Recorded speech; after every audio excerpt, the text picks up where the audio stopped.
ప్రభు అయిన యేసుక్రీస్తు నామములో ఈ రాత్రి సమయంలో బైబిల్ తరగతికి వచ్చినటువంటి ప్రతి సహోదరునికి వందనాలు తెలియజేస్తున్నాను. యూట్యూబ్లో దేవునికి వాక్యం వీక్షిస్తున్నటువంటి ప్రతి సహోదరులకి చింతపల్లిలో నుండి క్రీస్తు తరపుగా హృదయపూర్వకమైన వందనాలు తెలియజేస్తున్నానండి. చిన్న ప్రార్థన చేసుకుని దేవునికి వాక్యం మనం ధ్యానం చేయడానికి ప్రయత్నం చేద్దాం. ప్రార్థన. ప్రేమ కలిగిన మా తండ్రి, కృప కలిగిన మా ప్రభువా, మీ పరిశుద్ధ నామానికి స్తోత్రాలు చెల్లిస్తూ ఉంటున్నాం.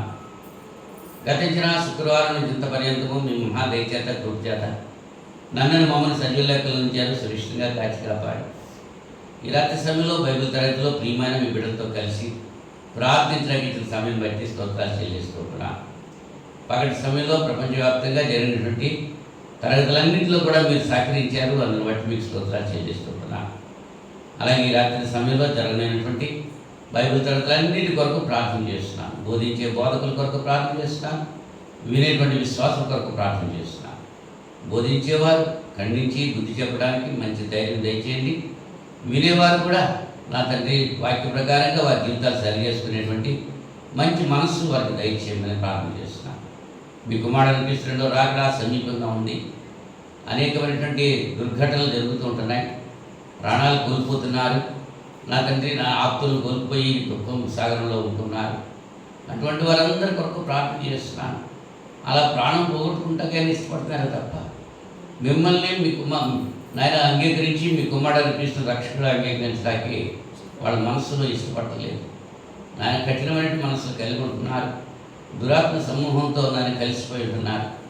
అటువంటి వారందరి కొరకు ప్రార్థన చేస్తుంటున్నాను. సంఘమంతటి కొరకు విజ్ఞాపన చేస్తున్నాను. నాయన సంఘంలో ప్రతి కుటుంబం కొరకు ప్రార్థన చేస్తున్నాను.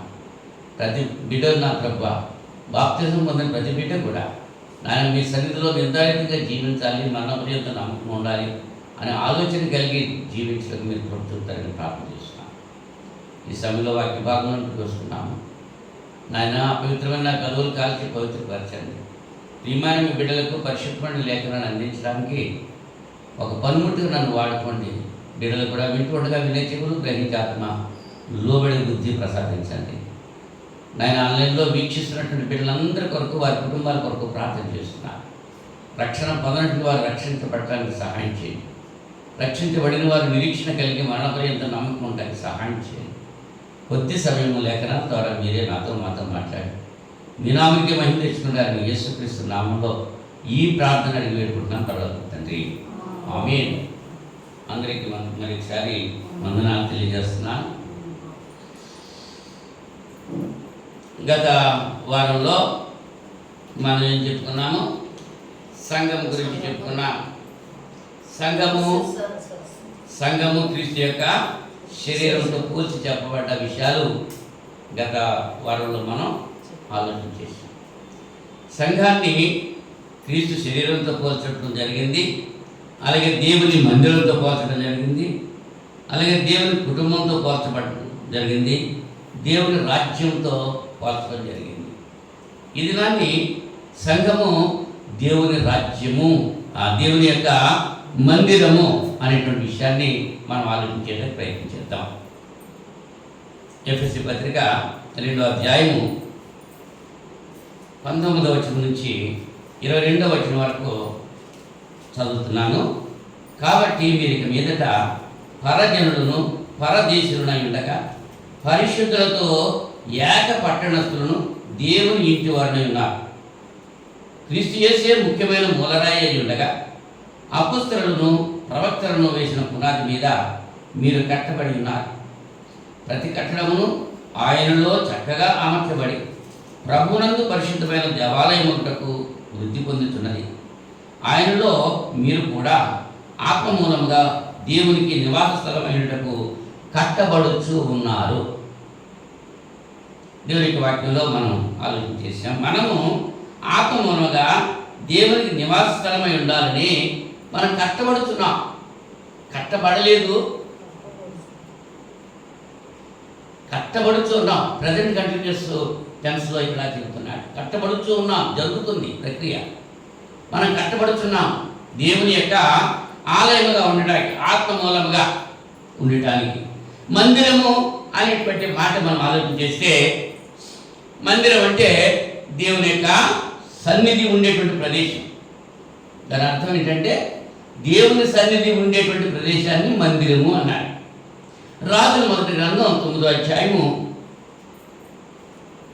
రాజులు మొదటి గ్రంథం 9వ అధ్యాయము 3వ వచనంలో, 9వ అధ్యాయము 3వ వచనం,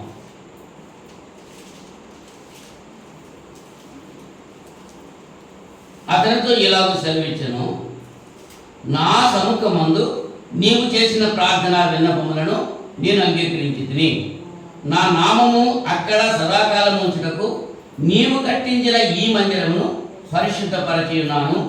నా దృష్టియు నా మనస్సును ఎల్లప్పుడూ అక్కడ ఉండును. దేవుడు అన్నట్టు యెహోవా దావీదు కుమారుడు సొలొమోనుతో దేవాలయం కట్టించిన తర్వాత, సొలొమోను చేసిన ప్రార్థన ఆలకించిన తర్వాత దేవుడి మాటలో సొలొమోనుతో చెప్తున్నాడు. పరిశుద్ధ గ్రంథంలో ఎవరు మాట్లాడారు, ఎవరితో మాట్లాడారు, ఎక్కడ మాట్లాడారు, ఎప్పుడు మాట్లాడారు, ఎందుకు మాట్లాడారు అనేటువంటి ప్రశ్నలు వేసుకుని వాటికి సమాధానం వస్తేనే అది కరెక్ట్ అయింది. కనుక ఎవరు మాట్లాడారు? దేవుడు యెహోవా. ఎవరితో? సొలొమోనుతో. ఎప్పుడు? మందిరం కట్టించిన తర్వాత, మందిరం గురించి ప్రార్థన చేసిన తర్వాత మాట్లాడారు. ఏమని మాట్లాడుతున్నారు? నా సముఖమందు నీవు చేసిన ప్రార్థన విన్నపములు నేను ఆలకించి, నా నామం అక్కడ సదాకాలం ఉంచుటకు నీవు కట్టించిన ఈ మందిరమును పరిశుద్ధపరిచి ఉన్నాను. ఎవరు పరిశుద్ధపరిచారు? దేవుడే పరిశుద్ధపరిచాడు. నా దృష్టియు నా మనస్సును ఎల్లప్పుడూ అక్కడ ఉండును అనేటువంటి విషయం ఇక్కడ. దాని కింద, నీ తండ్రి అయిన దావీదు నడిచినట్లు నీవును యథార్థ హృదయుడై నీతిని బట్టి నడుచుకొని నేను నీకు సెలవిచ్చినదంతటి ప్రకారం చేసి నా కట్టడలను విధులను అనుసరించిన యెడల నీ సంతతిలో ఒకడు ఇశ్రాయేలుల మీద సింహాసనాసీనుడై ఉండక మానడని నీ తండ్రి అయిన దావీదునకు నేను సెలవిచ్చినట్లు ఇశ్రాయేలీయుల మీద నీ సింహాసనమును చిరకాలం వరకు స్థిరపరచుదును. అయితే మీరే కానీ మీ కుమారులే కానీ నన్ను వెంబడించడం మాని నేనిచ్చిన ఆజ్ఞలను కట్టడలను అనుసరింపక ఇతరమైన దేవతలను కొలిచి పూజించిన యెడల నేను ఇశ్రాయేలులకు ఇచ్చిన ఈ దేశంలో వారిని ఉండనీయక వారిని నిర్మూలన చేసి నా నామమునకు నేను పరిశుద్ధపరిచిన ఈ మందిరమును నా సముఖములో నుండి కొట్టివేసేదను. ఇశ్రాయేలీయులు సర్వజనుల్లో చెదిరిపోయి సామెతగాను హేళనగాను చేయబడదు. అది దేవుడు అనేటువంటి యెహోవా సెలవిచ్చినటువంటి మాట. మీరు నా కట్టడలు నా విధులు అనుసరించి నడిస్తే నా యొక్క సన్నిధి ఈ మందిరంలో ఉంటుంది. అలా కాకుండా మీరు నన్ను విడిచి వేరొకరిని విగ్రహాలు చేసుకుంటే, వేరొక నడక మీరు నడిస్తే నా సన్నిధి ఇక్కడ ఉండదు అని చెప్పన్నాడు. అలాగే దేవుని యొక్క సన్నిధి అసలు మనం దేవాలయాన్ని విడిచిపోయింది. దేవాలయాన్ని దోచుకున్నారు. ఆ రాయి మీద రాయి నిలవకుండా కొట్టబడ్డది. అది ఆ మందిరం కొట్టివేశారు. దేవుడు ఉండే ప్రదేశం ఎలా ఉండాలంటే పరిశుద్ధంగా ఉండాలి, పవిత్రంగానే ఉండాలి. అవునండి. అక్కడ పరిశుద్ధత లేదు, పవిత్రత లేదు. స్వార్థం ఎక్కువైపోయింది, అధికారాలు ఎక్కువైపోయినాయి. అంచేత ప్రభుత్వం, రోమా ప్రభుత్వం, మరి మతమేమో యూదా మతం. యూదా మతానికేమో యూదా మతానికి ఒక ఎవరది మతాధికారి ఒకడు ఉన్నాడు. రోమియోలు అంటే ప్రధాన యాజకులు ఇద్దరు వచ్చేసారు. ఒక్కడే ఉండాలి కానీ ఇద్దరు. ప్రభుత్వం పరంగా ఒకడు ఉన్నాడు, మతపరంగా ఒకడు ఉన్నాడు. అన్న కయప అనేటువంటి వారు ప్రధాన ఇద్దరు అయిపోయారు. అవునా? అప్పుడే దేవుని యొక్క సన్నిధి ఆ దేవాలయం నుంచి వెడలిపోయింది. అది శూన్యమైపోయింది, ఒట్టేది. అంచేత గుడి గోడలలో దేవుడు లేడు అక్కడ. అయితే దేవుడు పరిశుద్ధుడు. పరిశుద్ధత ఉన్న చోటే ఆయన సన్నిధి ఉంటుంది. ఇదే రాజుల గ్రంథంలో 9వ అధ్యాయము 6-7 వచనాల్లో మనం చదివేసుకున్నాం. దగ్గర చదువుకున్నాం. 6-7 వచనాల్లో ఇదే కానీ మీ కుమారులే కానీ ఏమాత్రమైనా నన్ను వెంబడించడం అని నేను ఇచ్చిన ఆజ్ఞను కట్టడం అనుసరింపక ఇతరమైన దేవతలను కొలిచి పూజించినట్లా నేను ఇశ్రాయేలుకి ఇచ్చిన ఈ దేశంలో వారిని ఉండనియక వారిని నిర్మూలన చేసి నా నామమునకు నేను పరిశుద్ధపరిచిన ఈ మందిరమును నా సముఖంలో నుండి కొట్టివేసేదను. ఇశ్రాయేలీయులు సర్వజనులు చెదిరిపోయి సామెతగా హేళనగా చేయబడదు. అది యూదులు చెదిరిపోయారు, స్కాటర్డ్ అయిపోయారు. అప్పటికే పెంతెకోస్తు పండుగ నాడు మేడగదిలో 120 మంది ప్రార్థన చేస్తూ పరిశుద్ధాత్మ కొరకు ఎదురు చూస్తూ ప్రార్థన చేస్తున్న సందర్భంలో 16 భాషలు రకాల భాషలు మాట్లాడేవారు అక్కడికి వచ్చారు. యూదులు చెదరిపోయినటువంటి వారు పెంతెకోస్తు పండుగ నాడు మరి అక్కడికి వచ్చి యెరూషలేములో ఉన్నారు. పేతురు గారు ప్రసంగం చేస్తుంటే ఈ 16 భాషల్లోనూ వాళ్ళకి వినపడుతుంది. పరిశుద్ధాత్మ శక్తి, అది పరిశుద్ధాత్మ శక్తిగా శక్తి కలిగిన వ్యక్తి పరిశుద్ధాత్ముడు. అయితే బాప్తిజం పొందిన తర్వాత మనం పొందేది వరము, పరిశుద్ధాత్మ అనేటువంటి వరము పొందుతున్నాం. అపొస్తలులు పొందిందేమో శక్తి, మనం పొందుతున్నదేమో ఏమిటి? వరం.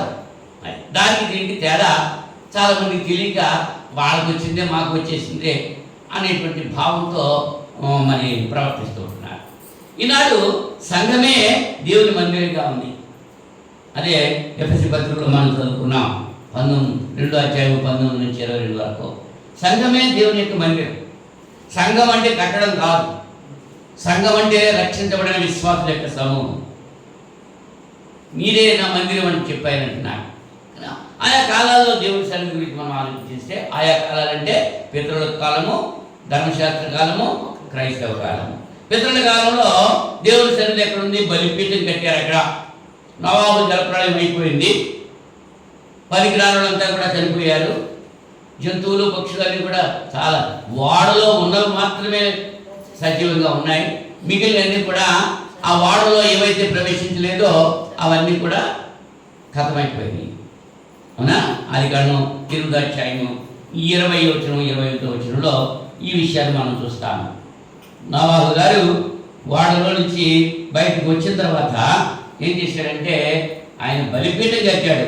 20వ వచనం, అప్పుడు నోవాహు యెహోవాకు బలిపీఠం కట్టి పవిత్ర పశువులన్నింటిలోనూ పవిత్ర పక్షులన్నింటిలోనూ కొన్ని తీసుకొని ఆ పీఠం మీద దహన బలి అర్పించాడు. అప్పుడు యెహోవా ఇంపైన సువాసనని ఆగ్రహించి, ఇక మీద నరులను బట్టి భూమిని మరలా చెప్పించాను. ఎందుకనగా నరుల హృదయాలు వచ్చిన వారి బాల్యం నుండి చెడ్డది. నేను ఇప్పుడు చేసిన ప్రకారముగా ఈకను సమస్త జీవులను సంహరింపను అని చెప్పి దేవుడు మరి ఆకాశంలో తన ధనస్సు ఉంచాడు. ఇంకెప్పుడు కూడా జలప్రలయం ద్వారా ప్రపంచాన్ని నాశనం చేయాలని చెప్పి వాగ్దానం చేశాడు.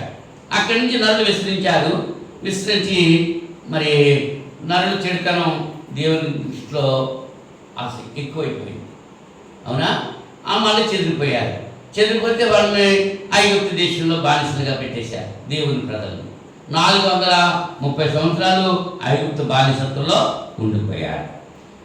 ఉండిపోతే వాళ్ళ ప్రజలు పెట్టినటువంటి ఆ మొర్ర దేవుడు ఆలకించి మోషే ద్వారా వాళ్ళని బయటకు తీసుకుని వచ్చారు.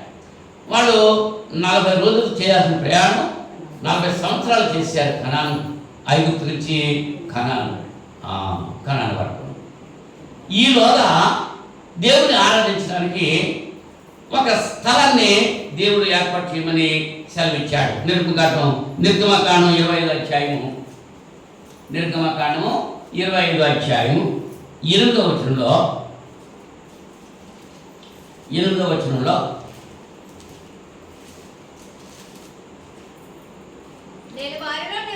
నేను వారిలో నివసించినట్లు వారు నాకు పరిశుద్ధ స్థలం నిర్మింపబడును. నేను నీకు కనపరచు విధముగా మందిరం యొక్క ఆ రూపమును దాని ఉపకరణాలన్నింటి రూపమును నిర్మింపగలని మోషతో దేవుడు సెలవిచ్చాడు. అంటే ఇశ్రాయేలీయులు అరణ్య ప్రయాణంలో ప్రత్యక్షపు గుడారాన్ని ఏర్పాటు చేశారు. దేవుడు వారిలో నివాసం చేయడానికి, ఇశ్రాయేలీయులతో దేవుడు మాట్లాడటానికి ఆ ప్రయాణ కాలంలో ప్రత్యక్షపు గుడారాన్ని ఏర్పాటు చేశారు. దాన్నే ఇంకేమన్నారు? సాక్ష్యపు గుడారం కూడా అన్నారు. ప్రత్యక్షపు గుడారం అన్నారు, సాక్ష్యపు గుడారం అన్నారు. ఆ ఆ గుడారం 3 భాగాలు, ఆవరణ, పరిశుద్ధ స్థలము, అతి పరిశుద్ధ స్థలం అని 3 భాగాలుగా ఉండేది. ఆవరణలో అందరూ కూడా కూర్చోవచ్చు, ఇశ్రాయేలీలు, అన్యులకు ప్రవేశం లేదు. ఆవరణలో అది గంగాళం, నీటితో ఉన్నటువంటి గంగాళము, బలిపీఠము ఆవరణలో ఉండేది. అంటే ఆ ఆవరణలోకి వెళ్ళినటువంటి ప్రతి వ్యక్తి కూడా ఆ గంగాళంలో ఉన్నటువంటి నీటితో శుద్ధి చేసుకుని బలిపీఠం మీద బలి అర్పించాలి. తర్వాత ఆ పరిశుద్ధ స్థలంలోకి రావాలి. పరిశుద్ధ స్థలంలో దీపస్తంభం ఉంది, అలాగే ఆ రొట్టెలు, సముఖపు రొట్టెల వల్ల ఉంది, అక్కడ దీపస్తంభం ఉంది. అయితే ఆ లోపలికి వెళ్ళిన తర్వాత వీడేం చేస్తారు, ఇక్కడ ఎవరుంటారు పరిశుద్ధ స్థలంలో? యాజకులు మాత్రమే ఉంటారు, లేవీయులు. అందరూ యాజకులు కాదు. 12 గోత్రాల్లో లేవీ గోత్రాన్ని యాజకులుగా ఏర్పాటు చేశారు. ఆ లేవీయులు మాత్రమే యాజకులుగా ఉండి ఆ బలి పశువు యొక్క మాంసాన్ని తినేవాళ్ళు తింటున్నారు, కాల్చేవాళ్ళు కాల్చారు.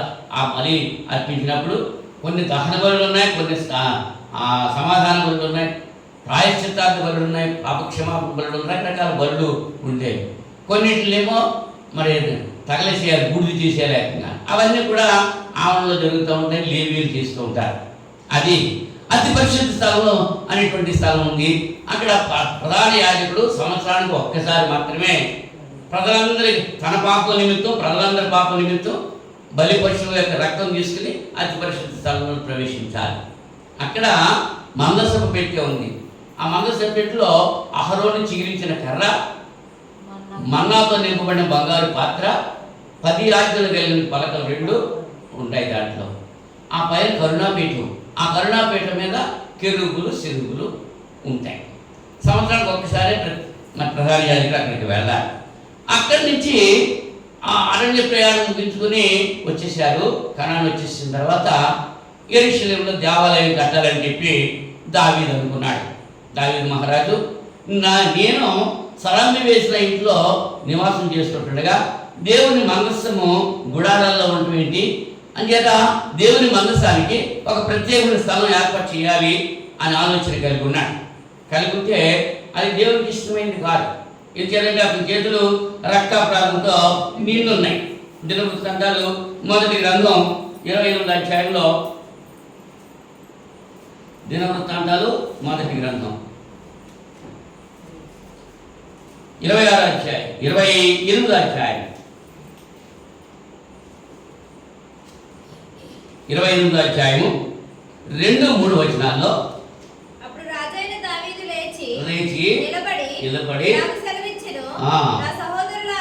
నా సహోదరులారా, నా జనులారా, నా మాట ఆలకించండి. యెహోవా నిబంధన మందసమునకు, మన దేవుని పాదపీఠమునకు విశ్రమ స్థానంగా ఉండేటకు ఒక మందిరము కట్టింపవలనని నేను నా హృదయం నిశ్చయం చేసుకుని సమస్యను సిద్ధపరిచింది. అయితే నీవు యుద్ధములు జరిగించి రక్తము ఒలికించిన వాడు కనుక నీవు నా నామమునకు మందిరము కట్టించకూడదని దేవుడు నాకు ఆజ్ఞ ఇచ్చాడు. దావీదు కట్టించాలనుకున్నాడు, దానికి కావాల్సిన సరంజామంతా కూడా సమకూర్చాడు. కానీ దేవుడు అతని చేత నా మందిరం నీ చేత కట్టించుకొని నీ చేతులు రక్తాపృతం ఉన్నాయి, అయితే నేను నీ కుమారుడైనటువంటి సొలొమోను చేత నేను కట్టించుకుంటాను అని చెప్పి అన్నాడు. 29వ అధ్యాయం అంతా కూడా అదే విషయాన్ని ప్రస్తావిస్తాడు. ఇక్కడ 29వ అధ్యాయం అంతా కూడా దావీదు మరి దేవుడు కోరుకున్నటువంటి నా కుమారుడు సొలొమోను ఇంకా లేతప్రాయం ఉన్నాడు అని సొలొమోను గురించి అక్కడ దావీదు గారు చెప్తూ ఉంటారు. అంచేత దేవాలయం కట్టడానికి కావాల్సిన బంగారము, వెండి, ఇత్తడి, ఇనుము, ముత్యాలు, రాళ్ళు, దానికి కావాల్సిన సరంజామం అంతా కూడా నేను సమకూర్చేసాను అన్నాడు. దానికి కావాల్సింది ఎవరు సమకూర్చారు? సొలొమోను ఏం సమకూర్చలేదండి, దావీదే సమకూర్చాడు అది. కానీ కట్టించడం అంతా మాత్రం ఎవరు కట్టారు? సొలొమోను కట్టించారు. ఆ కట్టించిన విధానం ఎలా కట్టించారు అంటే, కట్టింది ఎవరు? రాజుల 1వ గ్రంథం 6వ అధ్యాయము, రాజులు 1వ గ్రంథం 6వ అధ్యాయము 38వ వచనంలో 11వ సంవత్సరము బూలు అను 8వ మాసమున దాని ఏర్పాటు చొప్పున దాని ఉపభాగములన్నిటితోనూ మందిరము సమాప్తమైనను 7 సంవత్సరములు సొలొమోను దాన్ని కట్టించుకున్నాడు. ఎన్ని సంవత్సరాలు కట్టారంటే 7 సంవత్సరాలు కట్టారు. యెరూషలేము దేవాలయాన్ని కట్టారు. ఎలాగ కట్టారు? కట్టిన కాలం 7 సంవత్సరాలు అయితే కట్టిన పద్ధతి ఎలా కట్టారంటే 6వ అధ్యాయంలో 7వ వచనంలో చూడండి. రాజుల మొదటి గ్రంథం 6వ అధ్యాయము 7వ వచనంలో, అయితే మందిరము కట్టు సమయమున అది ముందుగా సిద్ధపరిచి తెచ్చిన రాళ్లతో కట్టబడెను. మందిరము కట్టు స్థలమున సుత్తే, గొడ్డలి మొదలైన ఇనుప పనిముట్ల ధ్వని ఎంత మాత్రమును వినబడలేదు. ఏమాత్రం కూడా సౌండ్ రాలేదు. మందిరం కట్టాడు. మనం చిన్న గుడి చేసుకుంటానికి పెద్ద లభోదీపం మనం పడపట్టేస్తాం. 7 సంవత్సరాలు కట్టిన దేవాలయం, చిన్న శబ్దం కూడా అక్కడ రాలేదు. సుత్తికి శబ్దం కూడా రాలేదు. అన్ని బయట ఏర్పాటు చేసేసి దావీదు గారు అన్ని తయారు చేసేసాడు అన్నమాట. అంటే దేవుడు అల్లరికి కథ కాడు. దేవుడు అల్లరికి ఇష్టడు కాదు. అల్లరి చేయమని గోల పెట్టేసి తప్పట్లు కొట్టేసి గంతులు వేసేసి ఆయన సన్నిధిలో ఉండమంటాం ఆయనకి ఇష్టం లేదు. కానీ ప్రజలు ఏం చేస్తారంటే అలా గోల చేస్తూ ఉంటున్నారు. వీళ్ళు అన్నిలు కూడా అలాగే గోల చేస్తున్నారు, మరి వీళ్ళు కూడా అలాగే గోల చేస్తున్నారు. వీళ్ళకి వాళ్ళకి తేడా ఏముంది? ఏమీ లేదు. విజయవాడ వెళ్తే కనకదుర్గమ్మ గుడి దగ్గర గుండెలు గీయించుకుంటారు, మరి అమ్మ గుడి దగ్గర గుండెలు గీయించుకుంటారు. ఆ గుండెకి ఈ గుండెకి తేడా ఉందా? ఏమీ లేదు. అలాగే నేటి దినాల్లో క్రైస్తవులను పిలువబడుతూ అన్నిల వల్లే గంతులు వేస్తూ ఏం చేస్తున్నారు? కేకల బొబ్బలు వేసుకుంటూ చేస్తున్నారు. వారికి వీరికి మాత్రం తేడా లేదు అనేటువంటి విషయాన్ని గమనించాలి. 7 సంవత్సరాలు దేవాలయం కట్టినప్పుడే సుత్తి మేకు కొట్టిన శబ్దం కూడా అక్కడ కనపడలేదు. మందిరం కొలతలు ఇచ్చాడు. కొలతలు 6వ అధ్యాయం 2వ వచనంలో, రాజుల మొదటి గ్రంథంలో 6వ అధ్యాయము 2వ వచనంలో కొలతలు ఇచ్చాడు. 60 మూరలు పొడుగు, 20 మూరలు వెడల్పు, 30 మూరలు ఎత్తు. ఆ కొలతలు కూడా ఇచ్చాడు. అలా కట్టించారు. పని చేసింది ఎవరు పని చేశారు? 5వ అధ్యాయంలో, రాజుల మొదటి గ్రంథం 5వ అధ్యాయము 13 నుంచి 18 వచనాలు చదివితే, ఇశ్రాయేలు అందరి చేతను వెట్టి పని చేయించాను. 30,000 మంది వెట్టి పని చేయువారు. వంతుల చొప్పున ఒక నెల లెబానోన్లోను, 2 నెలలు ఇంటి వద్దను వారు ఉండేది. అంటే ఈ అర్థం ఏమిటంటే ప్రజలందరూ కూడా దేవాలయ పనిలో పాల్గొన్నారు. అర్థమైందా? మరి వాళ్ళు దేవాలయాలు కడుతున్నారు. కట్టేటప్పుడు కట్టడం కాదు, అసలు ఆరాధన రావడానికి ఎంతమంది వస్తున్నారు దేవాలయంలో? కట్టడం ప్రజలందరూ కలిసి కట్టుకున్నారు. అంటే బాధ్యత కలిగి ఉన్నారు. అందరూ కలిసి కట్టుకున్న దానికి బాధ్యత ఉంటుంది. లేదా ఉచితంగా ఇచ్చేసి కట్టేసి 2 బాబు మీరంటే ఏం లేదు, బాధ్యత లేదు. అది కడితే వాళ్ళ చేతులతో వాళ్ళు కడితే బాధ్యత ఉంటుంది. అవునా? మిగిలిన సంఘాలు అలాగే తీసుకుంటున్నారు. మన సంఘం అలా చేయలేదు కాబట్టి బాధ్యత లేదు. వాళ్ళకి సంఘం అంటే మందిరం అన్నా సంఘం అన్నా లక్ష్యం లేకుండా ఉంటున్నారు. అవునా? ఉచితం అంటే అలాగే ఉంటుంది. కానీ ఇక్కడ దేవాలయం కట్టేటప్పుడు అందరూ పనిచేశారు. వెట్టి పనులు చేశారు, అరణ్యంలోకి వెళ్ళారు, చెట్లు నరుకొచ్చారు, రకరకాల పనులు వాళ్ళంతా కూడా చేశారు. దాన్ని ప్రతిష్ఠించినప్పుడు ఏం జరిగిందో తెలుసా? 8వ అధ్యాయము బరులు అర్పించారండి. ఎన్ని బరులు ఇచ్చారో అనేటువంటి విషయం కూడా అక్కడ మనం లిఖించబడింది చూద్దాం. 54వ వచనంలో, 8వ అధ్యాయము 54వ వచనంలో, సొలొమోను ఇలాగ ప్రార్థించటయు విన్నపము చేయటయు ముగించి ఆకాశంతో తన చేతులను చాపి యెహోవా బలిపీఠం మీద మోకాళ్ళు ఉండటం మాని లేచి నిలిచిన తర్వాత అతను మహాశబ్దంతో ఇశ్రాయేలీయుల సమాజం అంతటిని దీవించెను. అవునా? ఇంకా అక్కడ ఏం చేశారంటే ప్రతిష్ఠించారు. ఎలా ప్రతిష్ఠించారో చూడండి. 63వ వచనంలో 22,000 ఇడ్లు, 1,20,000 గొర్రెలు సొలొమోను సమాధాన బలులుగా యెహోవాకు అర్పించాడు. ఎన్ని వేలమ్మా ఇడ్లు? 22,000 ఇడ్లంట, 1,20,000 గొర్రెలంట బలి అర్పించేశారంటే ఆ మాంసం అంతా ఎవరు తింటారో? ఆ పని చేసిన అంతా తింటారు. ఎంతమంది పని చేశారు మరి? మరి అన్ని బలి ఇచ్చినప్పటికీ ఏ టైం అవుతుంది అసలు? ఎంతమంది బలి ఇవ్వాలని అని ఒక్కొక్కటి చేస్తే సరిపోతా? ఎవరి మట్టుకు వాడే బలి ఇచ్చేసారు అన్నమాట. ఎన్ని వేల మంది, 22,000 ఎడ్లు అంటే ఆ ఎడ్లను బలి ఇచ్చేసి ఆ మాంసం తయారు చేయడానికి. అలాగే 1,20,000 గొర్రెలు. ఆ ఒక గొర్రెను కోయటానికి మన ఫంక్షన్లో, మనం చేసుకునే ఫంక్షన్లో గొర్రె కోయటానికి ఎంతమంది చేస్తూ ఉంటారు? మరి 1,20,000 గొర్రెలు అంటే ఎంతమంది చేయాలి? ప్రజలందరూ ప్రేమ మీద చేసుకుందాం రండి. ఒక్కడు రాడు కదా. పాత్రలన్నీ కొనేశారు, లోపల పెట్టేశారు అంతే. అవి ఉండటానికి ఎవడు రాడు, సరుకు కొనుక్కొత్తకి ఎవడు రాడు. ప్రేమ మీదంటే అర్థం చాలాసార్లు చెప్తున్నాను నేను. మనమంతా నీ ఇంట్లో ఏది ఉంటే అది పట్టుకొచ్చి అక్కడ పెట్టు. నీకు ఎంత ఉంటే అంత. ఎక్కువ ఉన్నవాడు ఎక్కువ ఉంటాడు, తక్కువ ఉన్నవాడు తక్కువ ఉంటాడు. ఎవరి సామర్థ్యం చెప్పిన వాడు పట్టుకొచ్చి అక్కడ పెట్టి, నేను నా కుటుంబంతో అంతా అక్కడ వచ్చి వాళ్ళంతా కలిసి వంట చేసుకుని ప్రేమగా విందు ఆగించడానికి ప్రేమ విందు అన్నారు. అందుకని బజార్ నుంచి కొనుక్కొచ్చేసి క్యాటరింగ్ తీసుకొచ్చేసి ఇక ఎట్టేసి వడ్డించేదానికి ప్రేమ విందు అవడం. ఇప్పుడు రేటు జనం అలా జరుగుతుంది. మరి అక్కడ మీరు ఏం చేశారు? అన్నీ 22,000 బిడ్లు, 1,20,000 గొర్రెలు వాళ్ళు కోసి ఏం చేశారు? విందు ఆగించారు. దేవుని ప్రతిష్టంభన ఏమిటంటే పరిశుద్ధులుగా ఉంటేనే నా సన్నిధి ఉంటుంది అని చెప్పేశాడు. అక్కడ క్లియర్గా చెప్పేశాడు. 9వ అధ్యాయము 3 నుంచి 9 వచనాల వరకు చూస్తే, రాజులు మొదటి గ్రంథం 9వ అధ్యాయము 3 నుంచి 9 వచనాలు. ఇందాక నేను చదవటం జరిగింది. 9వ అధ్యాయం 3 నుంచి,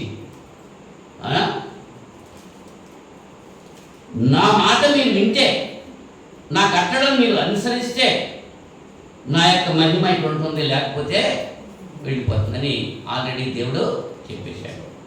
అది ఆ ధర్మశాస్త్ర యుగంలో. పితృల యుగంలోనేమో బలిపీఠం పెట్టాడు నోవాహు, అవునా? ధర్మశాస్త్ర యుగంలో సొలొమోను దేవాలయం పెట్టాడు. మరి ఇప్పుడు మనం ఏ యుగంలో ఉన్నాము? క్రైస్తవ యుగంలో. క్రైస్తవ యుగంలో చక్కగా అమర్చబడ్డది. దేవుని యొక్క ఆలయము ఏది అనేటువంటి విషయాన్ని గుర్తిస్తే, తిమోతి మొదటి పత్రిక 3వ అధ్యాయము 15వ వచనంలో, తిమోతి మొదటి పత్రిక 3వ అధ్యాయం 15వ వచనంలో, ఆయనను నేను ఆలస్యం చేసిన ఎడల దేవుని మందిరంలో, అనగా జీవగల దేవుని సంఘములో, దేవుని మందిరములో అనగా జీవగల దేవుని సంఘములో. అంటే మందిరము సంఘము ఒకటే. సంఘము మందిరము ఒకటే. జనులు ఎలా ప్రార్థింపవలనో అది నీకు తెలియవద్దని ఈ సంగతులు నీకు రాయిస్తున్నాను. ఆ సంఘము సత్యమునకు స్తంభమును ఆధారమునై ఉన్నది. సంఘమే సత్యానికి స్తంభంగా ఉండాలి. సత్యం అంటే దేవుని వాక్యం. దేవుని వాక్యానికి స్తంభంగా ఉండాలి. ఇప్పుడు మధ్యలో స్తంభం ఉంది, ఈ బిల్డింగ్కి సపోర్ట్గా ఉంది.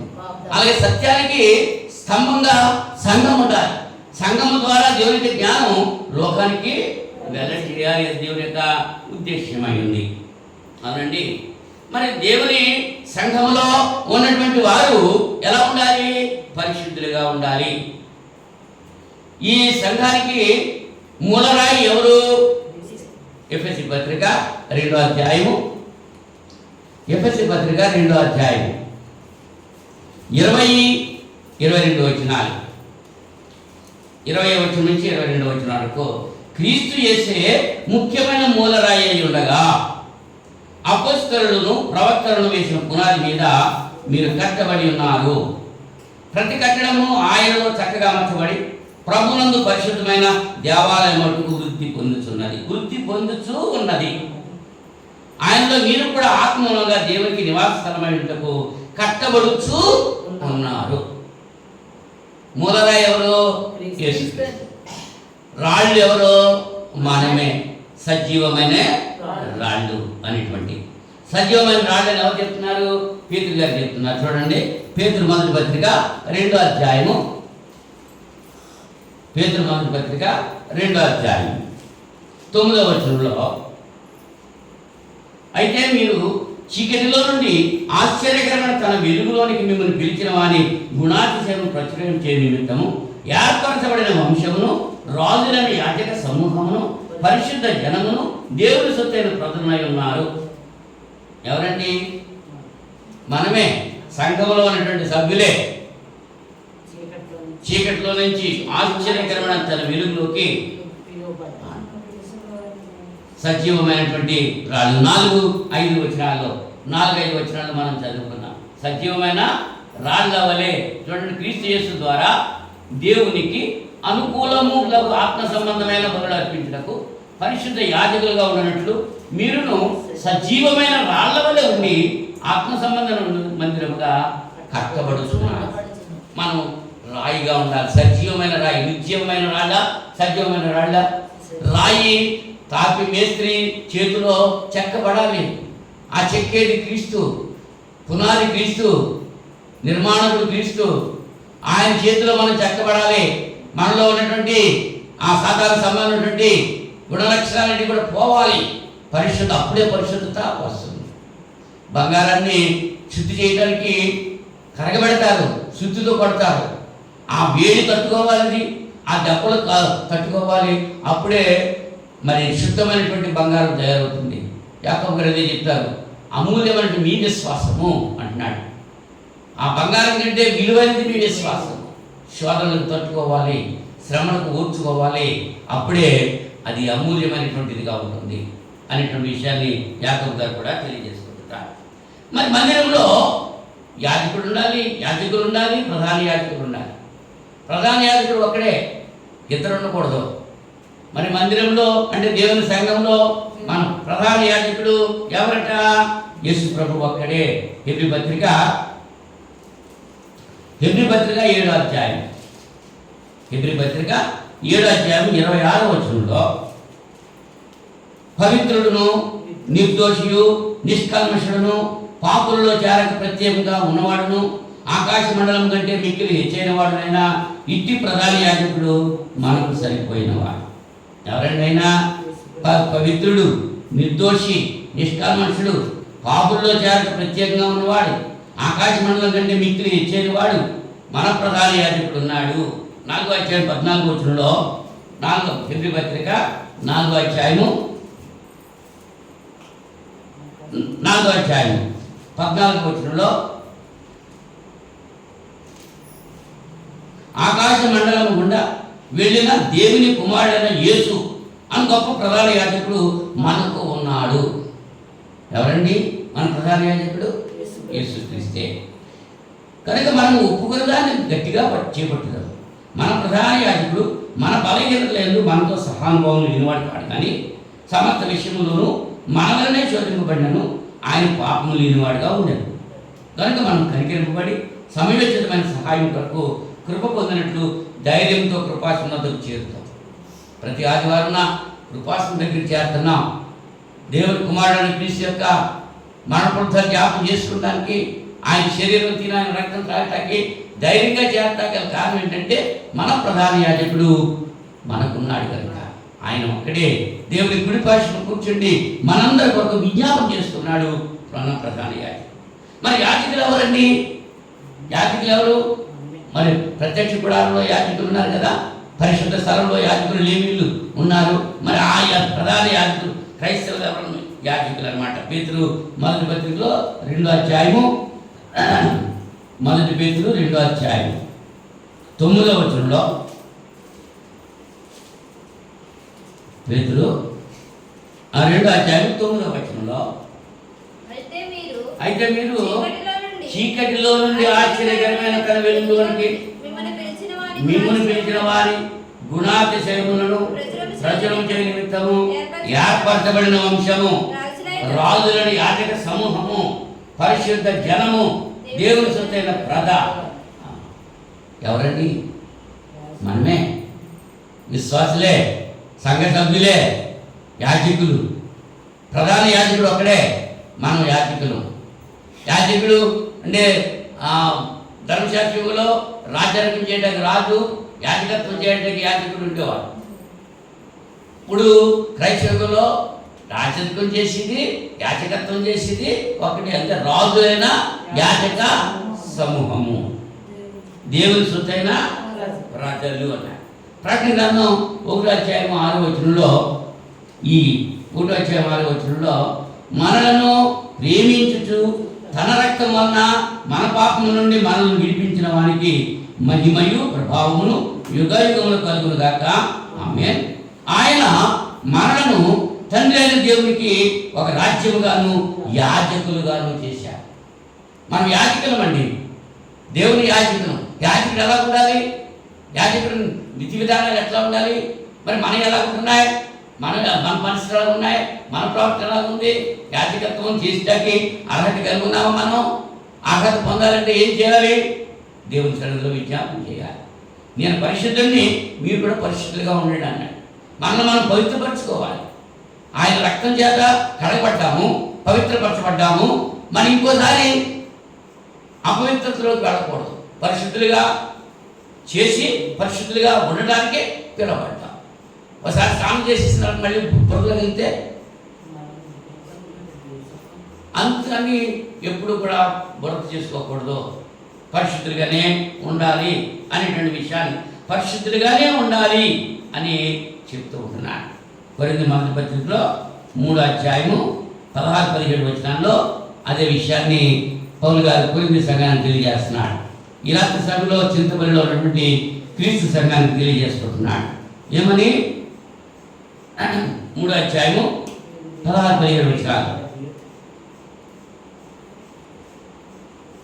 మీరు దేవుని ఆలయమై ఉన్నారనియు దేవుని ఆత్మ మీలో నివసిస్తున్నాడనియు మీరు ఎరుగరా?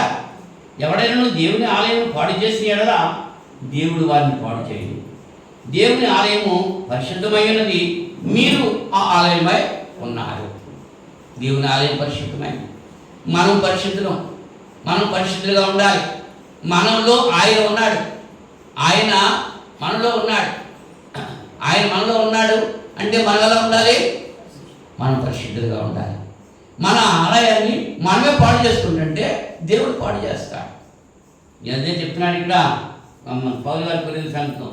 దేవుని ఆలయం పరిశుద్ధమైనది. దానికి ముందంటాడు, ఎవడైనా దేవుని ఆలయం పాడు చేసిన ఎడల దేవుడు వారిని పాడు చేయాలి. దేవుడే పాడు చేస్తాడు. ఈ ఆలయాన్ని ఎలా పాడు చేసుకుంటున్నాం మనం? కక్షలు, అసూయలు, ద్వేషాలు, విమతాలు ఇవన్నీ కూడా ఆలోచన పెట్టుకుని దురాలోచనలతో మన దేహాన్ని మనం పాడు చేసుకుంటున్నాం. మన హృదయాలు మనం పాడు చేసుకుంటున్నాం. తాగరాని తాగుతూ, తినకూడని తింటూ మన దేహాన్ని పాడు చేసుకుంటున్నాం. మనం పాడు చేసుకుంటుంటే దేవుడు ఏం చేస్తాడు? ఆ దేహాన్ని పాడు చేస్తున్నాడు. తాగకూడదు తాగేస్తున్నారు, తినకూడని తినేస్తున్నారు. ఏమవుతున్నది? దేహం పాడైపోతుంది. అంచేత తాగేసి బండి నడిపిన వాడు ఏమయ్యాడు? అదే అని మరణించాడు. ఎవరు చేశారది? ఎవరికి వాడే చేసుకున్నాడు. దేవునికి లోబడితే నేను పరిశుద్ధంగా, మీరు పరిశుద్ధులుగా ఉన్నానంటే దేవునిలో ఏమైనా చెడు లక్షణాలు ఉన్నాయా? మరి ఆయన మనలో ఎందుకు ఉండాలి? దేవునికి సంబంధించి దేవుని మాట వింటాడు, వినాలి. మనం యాజక ధర్మం చేయాలి. మన యాజకులం కదా. ఎబ్రీ పత్రిక 7:12 7:12 7:12 ఇది గాక యాజకులు మార్చబడిన ఎడల అవశ్యముగా యాజక ధర్మం సహా మార్చబడను. యాజకులు మారిపోయారుగా. ధర్మశాస్త్రీయంలో లేవీయులు యాజకులుగా ఉన్నారు. ఇప్పుడు క్రైస్తవంలో ప్రతి క్రైస్తవుడు యాజకుడే. ఆ యాజకులు ఆ జంతువులు, పక్షులు బలిచ్చారు. మరి ఇప్పుడు మనం బలివ్వాల్సిందేవి ఆత్మ సంబంధమైన బలులు మనం అర్పించాల్సిన వారంగా ఉన్నాం. ఆత్మ సంబంధమైన బలులు అంటే ఏంటి?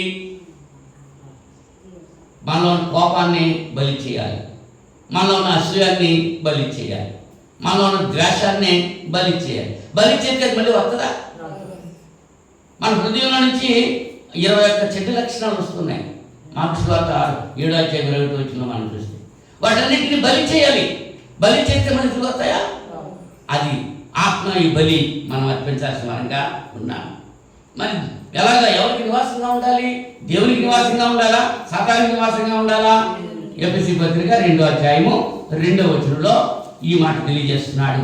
ఎఫెసీ పత్రిక 2:22 ఆయనలో మీరు కూడా ఆత్మమూలముగా దేవునికి నివాస స్థలమైనటకు కట్టబడుచు ఉన్నారు. దేవునికి నివాస స్థలమై ఉండాలి. ఆత్మూలంగా మనం కట్టబడాలి. మనలో ఎవరు ఉండాలి? క్రీస్తు ఉండాలి. క్రీస్తు యేసు కలిగిన ఈ మనసు మీరు కలిగి ఉండండి.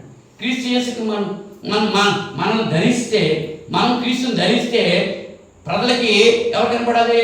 క్రీస్తే కనపడాలి, మనకు కనపడకూడదు. అవునా? అలాగే ఉండాలి అనేటువంటి విషయాన్ని ఇంకా పరిశుద్ధాత్ముడు తెలియజేస్తుంటున్నాడు. జనుల ప్రవర్తన ఎలా ఉండాలంటే జాగ్రత్తగా ఉండాలి. ఇంకా చదువుకున్నాం తిమోతి మొదటి పత్రిక 3:15 ఏమని చదువుకున్నాం? జీవము గల దేవుని సంఘంలో జనులా ప్రవర్తించాలి. ఎలా ప్రవర్తించాలన్నది ఎఫెసీ పత్రికలో తెలియజేస్తున్నాడు, తిమోతి పత్రికలో తెలియజేస్తున్నాడు, తీతుకు పత్రికలో తెలియజేస్తున్నాడు. సంఘంలో అంటే దేవుని యొక్క రాజ్యంలో, దేవుని యొక్క సంఘంలో ప్రజలు ఎలా ఉండాలి అంటే చెప్తున్నాడు.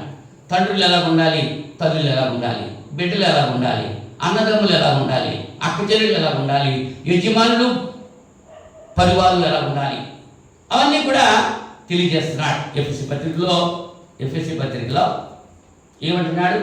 6:1 పిల్లలారా ప్రభునందు మీ తల్లిదండ్రులకు విధేయులై ఉండుడి. ఇవాళ ఎంతమంది అలా విధేయులుగా ఉంటున్నారు? తల్లిదండ్రులకు విధేయులుగా ఎవరు ఉంటున్నారు? అలాగే తండ్రులారా మీ పిల్లలకు కోపం రేపక ప్రభు యొక్క శిక్షలను బాగులను వారు పెంచుడి. 4:4 అంటే తండ్రులు ఎలా ఉండాలి, పిల్లలు ఎలా ఉండాలి, స్త్రీలు ఎలా ఉండాలి? 22 చెప్తున్నాడు, స్త్రీలారా ప్రభువునకు వలె మీ సొంత పురుషులకు లోబడి ఉండుడి. క్రీస్తు సంఘమునకు శిరస్సయులాగున పురుషుడు భార్యకు శిరస్సై ఉన్నాడు. క్రీస్తే శరీరమునకు రక్షకుడై ఉన్నాడు. స్త్రీలతో చెప్పేటువంటి మాట, స్త్రీలతో చెప్పే మాట ఏమన్నాడు? మీ సొంత పురుషులకు లోబడి ఉండాలి. సొంత పురుషులకు లోబడరండి, పరపురుషులకు లోబడిపోతున్నారు. అవునా? భర్త చెప్పిన మాట లెక్క ఉండదు. తండ్రి చెప్పిందో అన్నగారు చెప్పిందో లెక్క పెట్టుకుంటారు, కానీ భర్త చెప్పిన మాట లెక్క ఉండదు. అవునా? అలా కాదు. దేవుని సంఘంలో ఎలా ఉండాలి చెప్తున్నాడు? మీ సొంత పురుషులకు లోబడి ఉండండి. అలాగే భర్తలతో కూడా చెప్తున్నాడు ఏమని? భర్తలారా మీ భార్యలను 25 అంటాడు, పురుషులారా మీరు మీ భార్యలను ప్రేమించుడి. అటువలే క్రీస్తు కూడా సంఘమును ప్రేమించి అది కళంకమైనను ముడతైనను అటుది మరి ఏదైనా లేక పరిశుద్ధమైనది గాను నిర్దోషమైనది గాను మహిమగల సంఘము గాను ఆయన తన ఎదుట దానిని నిలువబెట్టుకోవాలని వాక్యముతో ఉదక స్నానం చేత దాన్ని పవిత్రపరిచి పరిశుద్ధపరచుటగా దాని కొరకు తాను అప్పగించుకోండి. అటువలనే పురుషులు కూడా తమ సొంత శరీరం వలె తమ భార్యలను ప్రేమింపబద్ధులై ఉన్నారు. తన భార్యను ప్రేమించు వాడు తన్ను ప్రేమించుకుంటున్నాడు. ఏం చేస్తున్నాడు? మరి జీవగల దేవుని సంఘంలో జనులు ఎలా ఉండాలో ఇలా చెప్తున్నాడు. ఇలా నడిస్తే, ఇలా ప్రవర్తిస్తే దేవుడు దీవించి ఆశ్రయిస్తాడు. ఆ సంఘం అభివృద్ధి చెందుతుంది, ఆ కుటుంబం అభివృద్ధి చెందుతుంది. కుటుంబంలో ఎలా ఉంటారో సంఘంలో అలా ఉండగలరు. కుటుంబంలో లేని క్రమశిక్షణ సంఘంలో రాదు. కొన్ని కుటుంబాలు కలిసి సంఘం అయింది. సంఘంలో కుటుంబంలో నీ పరిస్థితి ఎలా ఉందో అలాగే సంఘంలో కూడా ప్రవర్తిస్తూ ఉంటావు. మొట్టమొదటి నీ ఇంటిలో నువ్వు చక్కబరుచుకోవాలి. హిజ్కియాతో కూడా హిజ్కియా రాజుతో చెప్తున్నాడు ప్రవక్త, హిజ్కియా నువ్వు మరణమవుతున్నావు, నీ ఇల్లు చక్కబెట్టుకోవాలి. ఇల్లు చక్కబెట్టుకోవాలి. మన ఇంటిని మనం చక్కబెట్టుకోవాలి. మన ఇంటిని ఎవరో వచ్చి చక్కబెడతారా? ఎవరో శుభ్రం చేస్తారా? మన ఇల్లు మనమే శుభ్రం చేసుకోవాలి. మన ముఖం మనమే కడుక్కోవాలి. ఇంకెవరో వచ్చి కడుగుతారా? మన శరీరాన్ని మనమే శుభ్రం చేసుకోవాలి. అలాగే మన ఆత్మను మనమే శుభ్రం చేసుకోవాలి, శుద్ధి చేసుకోవాలి. దురలవాట్లు ఎవరు నేర్పించారు? ఎవరైనా వచ్చి ట్యూషన్ పెట్టారేంటి? కోచింగ్ సెంటర్ ఏమైనా ఉన్నాయా? అబద్ధాల కోసం, దొంగతనాలు, వ్యభిచారాలు చేయడానికి కోచింగ్ సెంటర్స్ ఏమైనా ఉన్నాయా? మనం నేర్చుకున్నావా? అంటే మనమే విడిచిపెట్టేయాలి. చీకటిలో నుంచి ఆశ్చర్యకరమైన తన వెలుగులోకి మనల్ని పిలిచిన దేవుడు పరిశుద్ధుడు. మనం కూడా పరిశుద్ధులుగా ఉండాలి. దేవుని ఆలయము పాడు చేయకూడదు. దేవుని సంఘాన్ని మనం పాడు చేయకూడదు. కొరింథీ మొదటి పత్రిక 3:16-15 ఇందాక ఒకసారి చదివారు. ఎవడైనా దేవుని ఆలయం పాడు చేస్తే దేవుడు వాడిని పాడు చేస్తాడు. ఎవడైనా దేవుని సంఘాన్ని చీల్చివేసాడనుకో దేవుడు వాడిని చీల్చివేస్తాడు. దేవుని సంఘాన్ని పాడు చేస్తే దేవుడు వాడిని పాడు. ఇవాళ దేవుని సంఘాన్ని పాడు చేసిన వాళ్ళు వాళ్ళ జీవిత విధానాలు ఎట్లా ఉంటున్నాయో మనం గమనిస్తున్నాం. దేవుని పని పాడు చేసిన వాడిని దేవుడు పాడు చేస్తాడు. ధర్మశాస్త్రంలో అలాగే చేశారు, అవునా? పితృయుగంలో అలాగే చేశారు. క్రైస్తవులు కూడా అలాగే నిన్న నేడు నిరంతరం ఏకరీతిగా ఉండే దేవుడు, మారని దేవుడు అని మనం పాట పాడాడుతూ ఉంటాం, అవునా? మరి మనం మారిపోతున్నాం, ఆయన మార్చట్లేదు. ఆయన యథార్థంగానే ఉన్నాడు. నిన్న నేడు నిరంతరం ఏకరీతిగా ఉన్నాడు. అల్ఫాయు నేనే, ఓమేగా నేనే అని చెప్పంటున్నాడు. ఆది నేనే, అంతం నేనంటాడు. మనం ఏం చేస్తున్నాం? తలకిందులైపోతున్నాం. రక్షించబడిన తర్వాత ఆ రక్షణ భయంతో మనతో కొనసాగించబడలేదు. ఏరు దాటేసిన తర్వాత ఏటి మళ్ళా తెప్ప తగలేసి, ఏరు దాటేసి తెప్ప తగలేసే పరిస్థితిలో మనం ఉంటున్నాం. అలా ఉంటే దానివల్ల ప్రయోజనం, మరణ పర్యంతం నమ్మకంగా ఉండాలి. సంఘస్థుల మధ్య ప్రేమ అభిప్రాయాలు ఉండాలి, సమాధానంగా ఉండాలి. ఒకరంటే ఒకరు కిట్టగా, ఒకరంటే ఒకరికి అసూయ, ఒకరంటే ఒకరికి ద్వేషం ఉండకూడదు. గత పాఠంలో చెప్పాను, శరీరంలో ఉన్నటువంటి అవయవాలు ఎలాగైతే ఐక్యత కలిగి ఉంటాయో అప్పుడే శరీరం క్షేమాభివృద్ధి చెందుతుంది. అలాగే సంఘంలో ఉన్నటువంటి సభ్యులు కూడా ఒకరికొకరు సహకరించుకుంటూ ఉండాలి, సహాయం కలిగి ఉండాలి. సంఘస్థుల మధ్య భేదాభిప్రాయాలు ఉండకూడదు. అలాగే ఉన్నాయి కొరింథీ సంఘంలో ఉన్న వాటి గురించి పౌలు గారు హెచ్చరిక చేశాడు వాళ్ళని. కొరింథీ మొదటి పత్రిక మొదటి అధ్యాయంలో హెచ్చరిక చేశాడు పౌలు గారు కొరింథీ సంఘాన్ని. మొదటి అధ్యాయంలో మీలో కలహములు గలవని క్లోయ ఇంటి వారి వలన నాకు తెలిసింది అంటున్నాడు. ఎక్కడ? 10వ వచనంలో నాకు తెలిసింది, మీరందరూ ఏకభావంతో మాట్లాడవాలి, మీలో కక్షలు లేక ఏక మనసుతో ఏక తాత్పర్యంతో మీరు సన్నద్ధులై ఉండవాలి. మన ప్రభువు యేసుక్రీస్తు పేరిట మిమ్మల్ని వేడుకొంటున్నాను. నా సహోదరుల, మీలో కలహములు కలవని మిమ్మల్ని గురించి క్లోయ ఇంటి వారి వల్ల నాకు తెలియవచ్చును.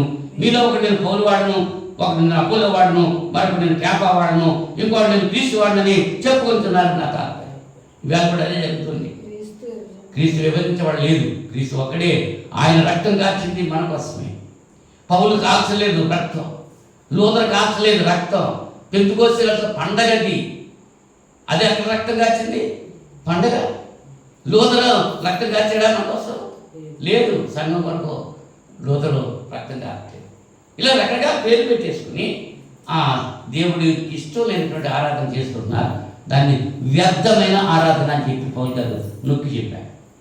మనం అర్థవంతమైన ఆరాధన చేస్తున్నామా, వ్యర్థమైనటువంటి ఆరాధన చేస్తున్నామా?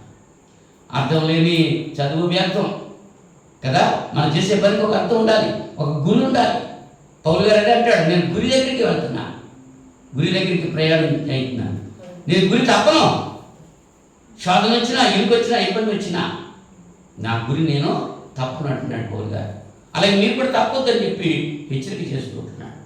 సంఘానికి అవమానకరంగా మనం జీవించకూడదు.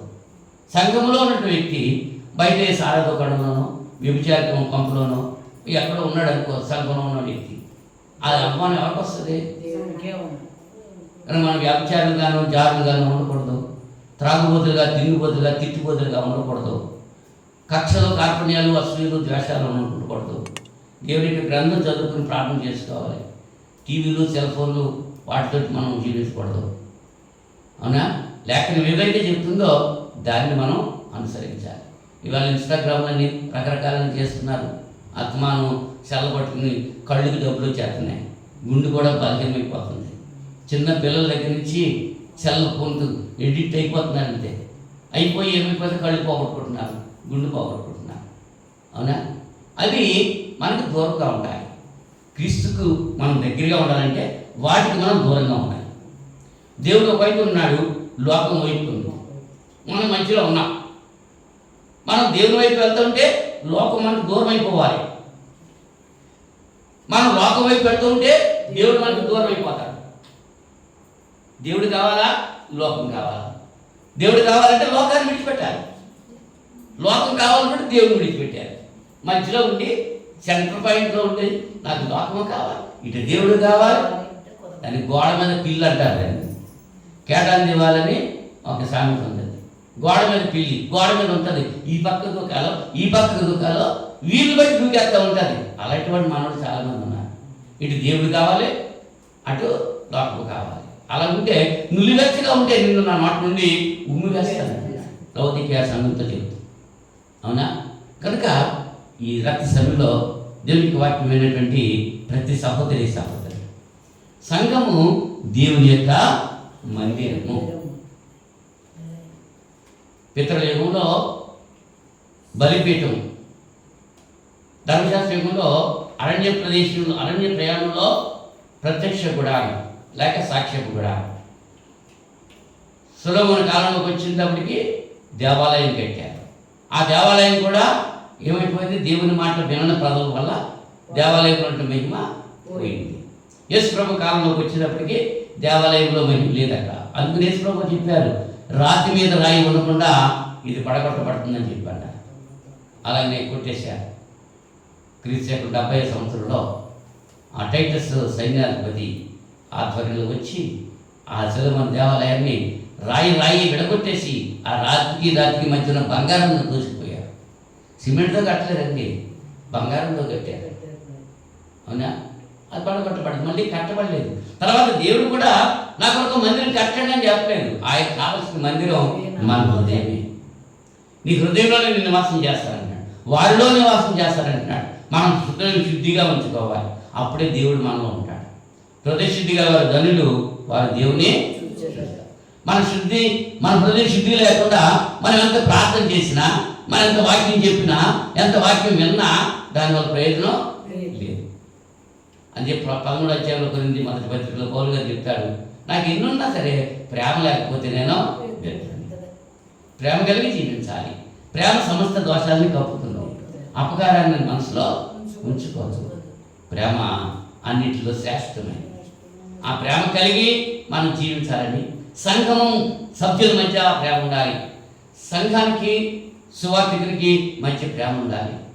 సంఘ సభ్యుల మధ్య ప్రేమ ఉండాలి. ప్రేమ అనేటువంటి బంధం, సమాధానం అనే బంధం కలిగి మనం ఉన్నప్పుడు మన గురిని మనం చేరగాలి. అట్టి కృప దేవుడు మనందరికీ ప్రసాదించునుగాక. వాక్యం శ్రద్ధగా ఉన్నందరికీ కూడా వందనాలు. ప్రార్థన చేసుకుందాం. మహోన్నతుడా, పరిశుద్ధుడా, మీకు స్తోత్రం తండ్రి. ఈ రక్త సమయంలో బైబిల్ తరగతిలో చెప్పబడినటువంటి వాక్యం సంఘము దేవుని యొక్క మందిరము అనేటువంటి విషయాన్ని జ్ఞాపకం చేస్తూ నాయన కొన్ని వాక్యాలను బిడ్డలతో మాట్లాడటం జరిగింది, జ్ఞాపకం చేశారు. బిడ్డలు విన్నటువంటి వారు వాక్యాలు పరిశీలన చేసి అలాగున్నవో లేవో పరిశీలించి అలాగ ఉంటే బెరయాలో ఉన్నటువంటి క్రైస్తవుల వలె వాటిని అంగీకరించడానికి, వాటిని లోబడి జీవించడానికి, మీ నుంచి దీవెనలు పొందడానికి మీరు సహాయం చేయమని మనం చేసుకుంటున్నాం. విన్న ప్రతి బిడ్డను దీవించండి, మీ కృపలో భద్రపరచండి. గత వారం అంతా కూడా మీరు మమ్మల్ని కాచి కాపాడి రీతిగా రానైనటువంటి వారు కూడా కాచి కాపాడి మీ చిత్తమైతే మరి యొక్క శుక్రవారం మీ సన్నిధిలో చేరి వాక్యం ధ్యానించి ప్రార్థించే వాక్యం దయచేయమని ప్రార్థన చేస్తున్నాం. ఈ సమయంలో ప్రత్యేకంగా బలహీనంగా ఉన్నటువంటి బిడ్డల కొరకు ప్రార్థన చేస్తున్నాను. కుమారుడు మునుమాటి యోహాను కొరకు ప్రార్థన చేస్తున్నాను. అలాగే సహోదరి ఇరిచర్ల కుమారి కొరకు ప్రార్థన చేస్తున్నాను. బిడ్డలు దీవించండి. అలాగే ఎల్లవెల్లి చింతాల కొరకు ప్రార్థన చేస్తున్నాను. స్వస్థపరిచి పరిపూర్ణ ఆరోగ్యం బిడ్డలు కలిగి ఉంటాకి మీరు కృప చూపండి. ఇంకెవరెవరు బలహీనంగా ఉన్నారో వాళ్ళందరి కొరకు ప్రార్థన చేస్తున్నాను. మీ కృపలో భద్రపరిచి వారికి కావాల్సిన ఆరోగ్యం దయచేయండి. మానసికంగా, శారీరకంగా బిడ్డలు ఆరోగ్యంగా ఉంటాయి. శారీరకమైన, ఆత్మీయమైనటువంటి ఆశీర్వాదాలు బిడ్డలు అందరూ పొందడానికి మీరు కృప చూపుతారని మనం చేస్తూ యేసుక్రీస్తు వారి అతి పరిశుద్ధ నామములో ఈ ప్రార్థనని వేడుకుంటున్నాం త్వరలో తండ్రి. ఆమేన్. ఆమేన్. అందరికీ వందనాలు.